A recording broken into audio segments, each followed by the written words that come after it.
Applied AutoCAD part 3 with Sheetal. Part 3 में हम सीखेंगे कि डायमेंशन स्टाइल कैसे बनाते हैं। तो टेक्स्ट स्टाइल के लिए हमने उस दिन लास्ट एक्सरसाइज करी थी कि टेक्स्ट स्टाइल कैसे बनाते हैं। कोई भी स्टैंडर्ड है, स्टैंडर्ड को हमने न्यू ले लिया, न्यू में हमने कोई टेक्स्ट स्टाइल बनानी है, यानी टेक्स्ट 1 कर देते हैं या what ever the name you can choose text 1। Font कुछ भी what ever you want. Height यहाँ से नहीं देते हैं, हाइट हम बाहर से देते हैं। जहाँ पे भी हमें यहाँ पे टेक्स्ट की हाइट लेनी होती है एम टेक्स्ट में, वहाँ देते हैं। डायमेंशन स्टाइल में जाते हैं। डायमेंशन स्टाइल बनाने के लिए हम क्या करते हैं, हमारे पास स्टैंडर्ड होता है, स्टैंडर्ड में ही हम इसको न्यू करेंगे। हम कर लेंगे डेम 1 कंटिन्यू। फ्रेंड्स, इसमें कुछ टैब्स होते हैं, लाइंस, सब चीज़ें। पहली बात तो बाय लेयर रखते हैं। इसमें हम बाय ब्लॉक भी रख सकते हैं, बिकॉज अगर हमें लेयर का कलर चेंज करना है, ज्योमेट्री का कलर चेंज करना है, तो हम बाय ब्लॉक भी रख सकते हैं, बट हम बाय लेयर रखते हैं इसमें। Everything by layer, not bye block. I am changing everything by layer.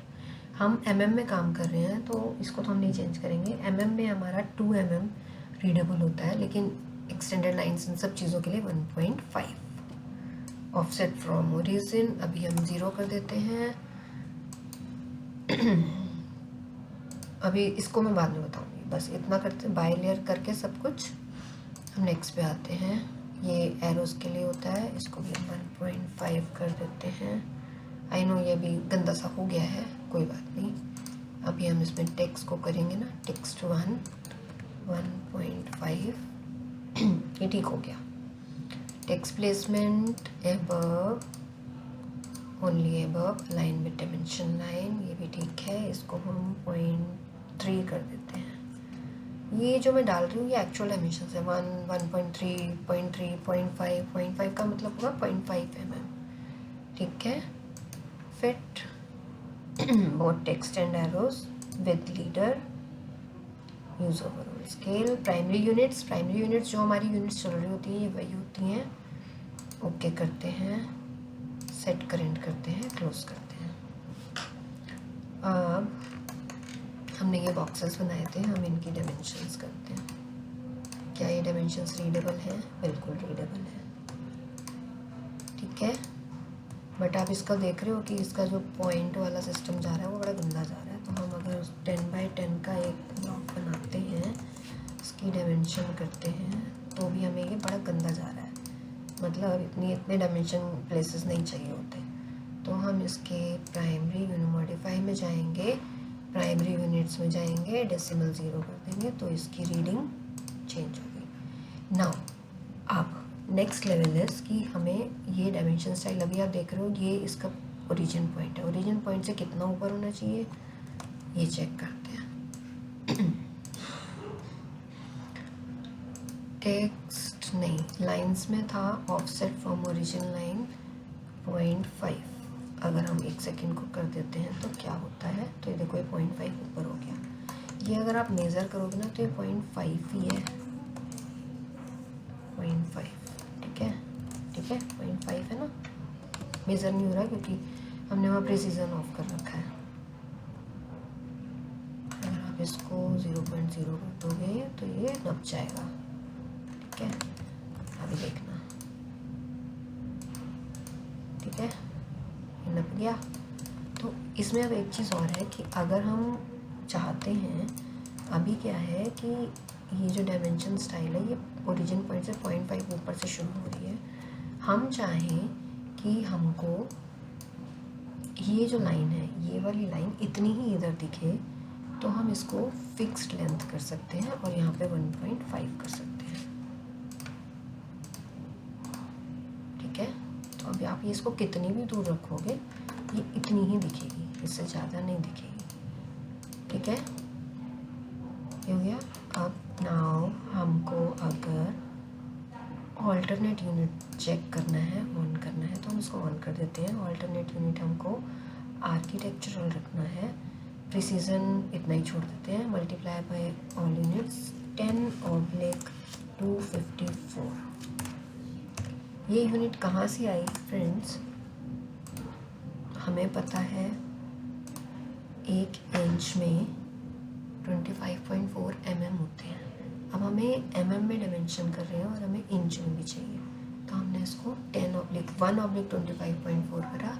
25.4 10/254 करें या 1/25.4 करें, 25.4 करें, it is the same thing, इसलिए मैंने इसको ऐसे कर दिया। तो 10 mm is equal to half inch, 12 mm होता है अप्रोक्सीमेटली। प्रिसीजन कर दूँगी तो ये और बढ़ जाएगा। अब मैं आपको 125.4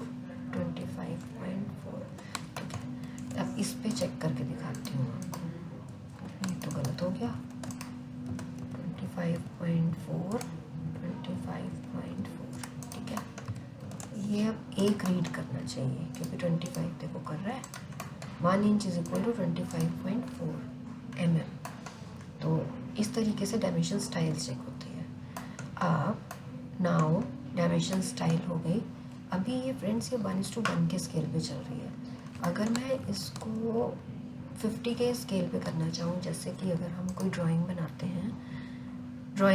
हैं हम 50 के स्केल की, तो ये अभी 1 के स्केल की चल रही है। अगर मैं इसको 50 कर दूँगी तो मेरी ये डायमेंशन 50 के स्केल की बन गई। मतलब इसने पूरी की पूरी डायमेंशन को 50 के स्केल पे स्केल कर दिया, 50 के स्केल के लायक बना दिया। मतलब पैरामीटर सारे एक जैसे रहे, लेकिन उनका जो रीडिंग स्केल है वो बढ़ गया। फॉर एग्ज़ाम्पल अगर मैं 1000 mm बाय 1000 mm का एक रेक्टेंगल बनाती हूँ, अब इसको करती हूँ क्योंकि अब इसका स्केल बड़ा होगा। तो ये देखिए आप, मैं इस पे चली जाती हूँ, MV करती हूँ, इसको मैं यहाँ से स्केल दे देती हूँ 1:50। There is something wrong, nothing wrong actually, इसमें पेपर का स्केल सेट नहीं है। ये मैं आपको बाद में बताऊँगी, अभी नहीं बताती।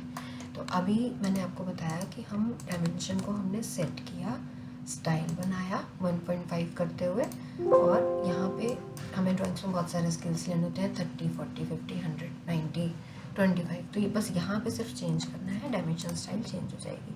तो हमने चेंज किया, सेट करेंट किया, क्लोज किया, डायमेंशन स्टाइल चेंज हो गई। तो प्रिसीजन ऑन रखना है, ऑल्टरनेटिव डायमेंशन ऑन रखनी है कि नहीं, तो it's everything is in our hand. And dimension के सेट्स चेंज करने ड्राइंग के अकॉर्डिंग, डायमेंशंस के स्केल्स चेंज करने भी हमारे अकॉर्डिंग है। इसको न्यू करो, इसको करो 30 और यहाँ पे कर दो 30।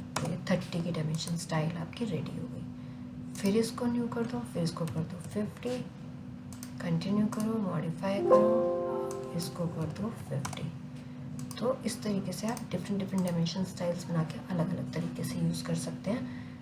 इस वीडियो में इतना ही। इसके बाद हम नेक्स्ट वीडियो में देखेंगे कि लेआउट्स के अकॉर्डिंग डायमेंशन स्टाइल को कैसे स्केल करते हैं।